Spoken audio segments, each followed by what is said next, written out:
പുറത്തു നിൽക്കുന്ന അമ്മയെ പറ്റി ധ്യാനിക്കാം. പുറത്തു നിൽക്കുന്ന അമ്മ, അതിൽ തന്നെ അല്പം വിചിത്രമായ ഒരു ആശയമായിട്ട് തോന്നിയേക്കാം. പക്ഷേ നമുക്കറിയാം, അമ്മ ദൈവമാതാവാണ്. ഈശോയുടെ സന്നിധിയിൽ ഏറ്റവും ശക്തിയേറിയ മധ്യസ്ഥയാകുന്നു പരിശുദ്ധ അമ്മ.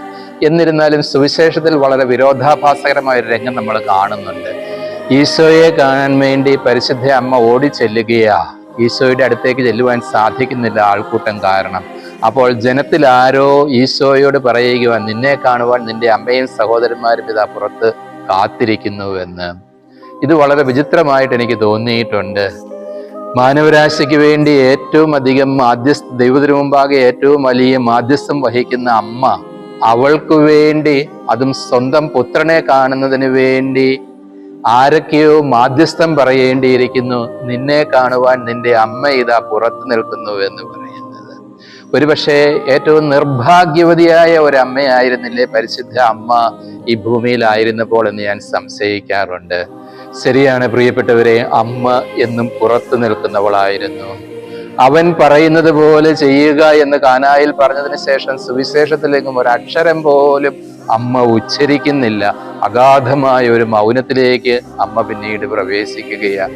അമ്മയുടെ മൗനം എത്ര ശക്തമാണ് എന്നുള്ളത് നമ്മൾ അറിയണം. അതുകൊണ്ട് അധികമൊന്നും സംസാരിക്കാതെ തന്നെ അമ്മ ഇന്നും ചരിത്രത്തിൽ നിറഞ്ഞു നിൽക്കുന്നത് എന്ന് നമ്മൾ മനസ്സിലാക്കേണ്ടത്, ദൈവത്തിനു മുമ്പാകെ ഏറ്റവും ശക്തിയേറിയ മാധ്യസ്ഥം അത് എപ്പോഴെങ്കിലുമൊക്കെ ദൈവിക സന്നിധിയിൽ നിന്ന് തന്നെ പുറത്തു നിൽക്കുന്നവരുടെ മാധ്യസ്ഥമാകുന്നു എന്ന് നമ്മൾ മനസ്സിലാക്കുക.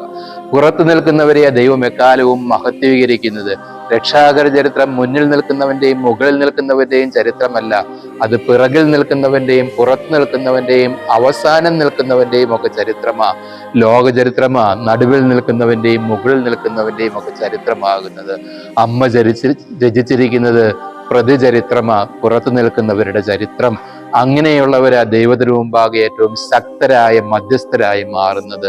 നമ്മുടെ ജീവിതത്തിലെ യുദ്ധഭൂമികളിൽ എപ്പോഴെങ്കിലുമൊക്കെ പുറത്തു നിൽക്കുന്ന അനുഭവം നമുക്കുണ്ടാകുന്നുണ്ടെങ്കിൽ അത് നിരാശാജനകമായ അനുഭവമല്ല, ശക്തിയേറിയ മാധ്യസ്ഥത്തിലേക്കുള്ള ഒരു ചുവടുവയ്പായിട്ട്